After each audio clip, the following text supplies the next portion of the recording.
Hello friends, अगर आप small scale e commerce seller हैं या अभी आप बिगिनर हैं, आप ई कॉमर्स बिजनेस को स्टार्ट करने जा रहे हैं या बस अभी आपने स्टार्ट किया है और आपके पास लाखों रुपए का बजट नहीं है और आप ई कॉमर्स से ऑनलाइन पैसा कमाना चाहते हैं, तो आपके दिमाग में जरूर चल रहा होगा कि यार कौन से प्रोडक्ट को बेचा जाए कि कम इनपुट में ज़्यादा आउटपुट निकल पाए। क्योंकि आप ई कॉमर्स में जितने पैसे इन्वेस्ट करेंगे उतनी ज़्यादा वैरायटीज, उतने ज़्यादा आइटम लेके आएंगे, उतने ज़्यादा चांसेज हैं कि आपकी ऑनलाइन सेल्स ज़्यादा होंगी, ज़्यादा बढ़ेंगी।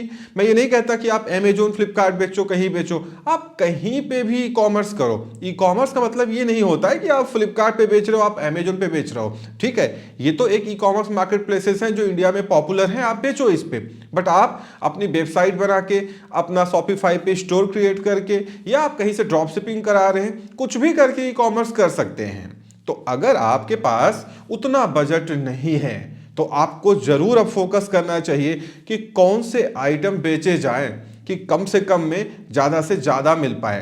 तो इस वीडियो में मैं इसी के बारे में बात करने जा रहा हूं। आपको बहुत सारी चीज़ें बताऊंगा जिससे आप ये समझ सकते हैं कि आपको आखिर ऑनलाइन बेचना क्या चाहिए अगर आपके पास लाखों रुपए का बजट नहीं है। तो चलिए इस वीडियो में आगे बढ़ते हैं। चैनल पे नए हैं तो चैनल को सब्सक्राइब जरूर कर लीजिए, वीडियो को लाइक एंड शेयर जरूर करिएगा। अब जब आप ई कॉमर्स करने जाते हैं और आप अमेजोन, फ्लिपकार्ट, मीशो जैसे ई कॉमर्स मार्केट प्लेसेस पे जाते हैं और रिसर्च करते हैं कि यहाँ पे क्या बिक रहा है, कितना बिक रहा है और मैं यहाँ पे क्या बेचूं, या यहाँ से आप हिंट लेते हैं कि आप अपने ई कॉमर्स वेबसाइट पे क्या बेचने जाएंगे।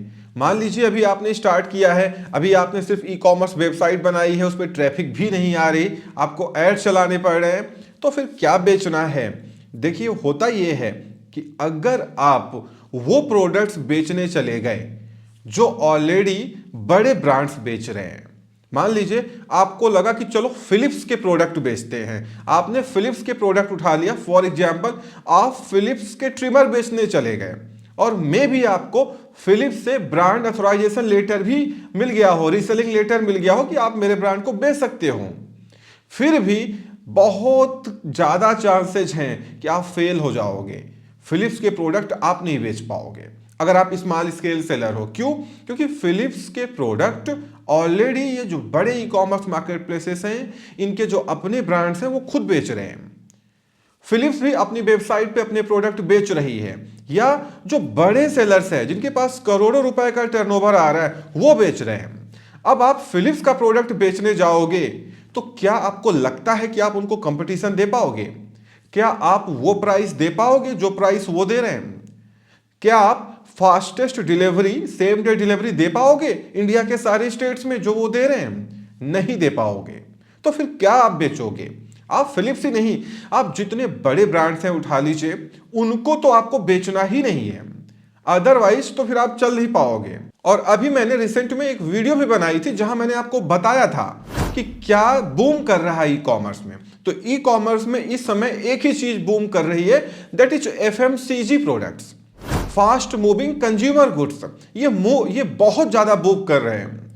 तो अगर ये जितने एफएमसीजी प्रोडक्ट्स होते हैं इनमें से कोई भी आप फूड लाइसेंस लेकर के अपने ब्रांड से अफोर्ड कर सकते हैं और एक यूनिक प्राइस में एक यूनिक प्रोडक्ट बेच सकते हैं।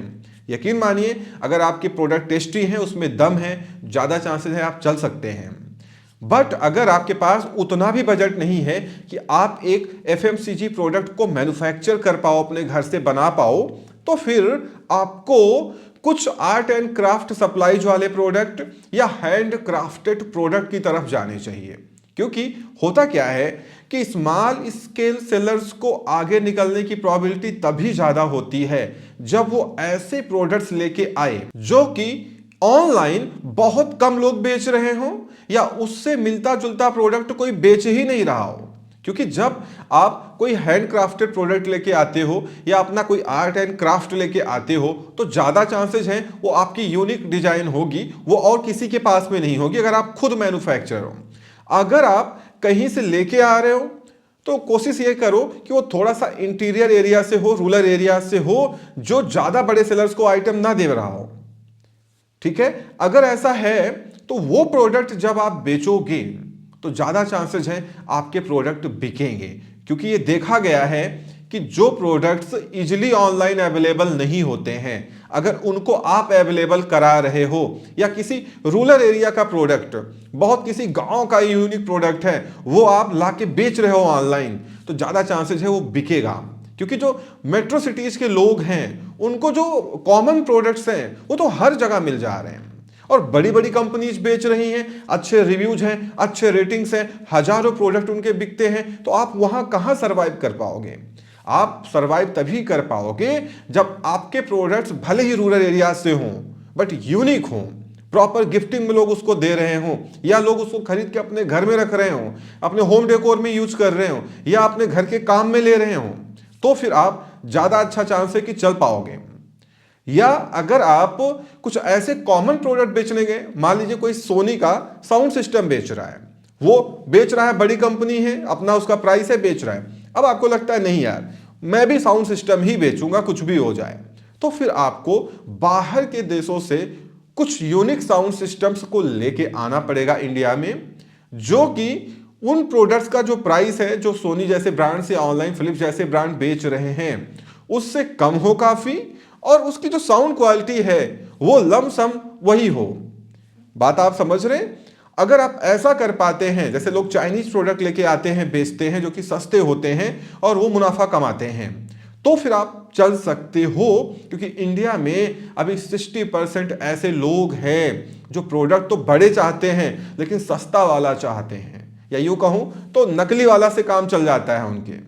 तो अगर आप ऐसा कर पा रहे हैं, मान लीजिए कोई हेडफोन लेना चाह रहा है, बड़े ब्रांड्स के हेडफोन महंगे आते हैं, आपने कहीं चाइना या किसी दूसरे देश से प्रोडक्ट ले लिया जो आपको सस्ता पड़ रहा है, ठीक ठाक क्वालिटी है, और आप उसको ऑनलाइन बेचो, चल सकता है, जरूर चलेगा, खासकर फ्लिपकार्ट पे तो जरूर चलेगा। तो एक ये भी तरीका होता है, मैं आपको सारे अप्रोचेस बता रहा हूं जिससे आपको समझ में आएगा कि अगर आप बड़े ब्रांड वाले प्रोडक्ट बेच रहे हैं तो आप बाहर के देशों से लाके उन प्रोडक्ट्स को अपने प्राइवेट लेवल ब्रांड से सेल कर सकते हो। और अगर अपने प्राइवेट लेवल ब्रांड से नहीं बेच रहे हैं, वो भी कोई ब्रांड है बाहर का, तो आप उससे लेटर ऑफ ऑथराइजेशन या रीसेलिंग लेटर लेके आप खुद भी बेच सकते हो, क्योंकि वो ब्रांड इंडिया में अवेलेबल नहीं है।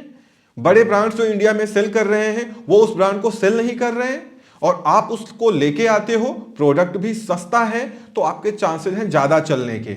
इसीलिए आपने देखा होगा बहुत बार लोग कहते हैं कि प्रोडक्ट सिर्फ 10 लेके आओ, लेकिन अगर वो यूनिक है और लोग उसको पसंद कर रहे हैं और वैल्यू फॉर मनी है तो वो बिकेगा जरूर।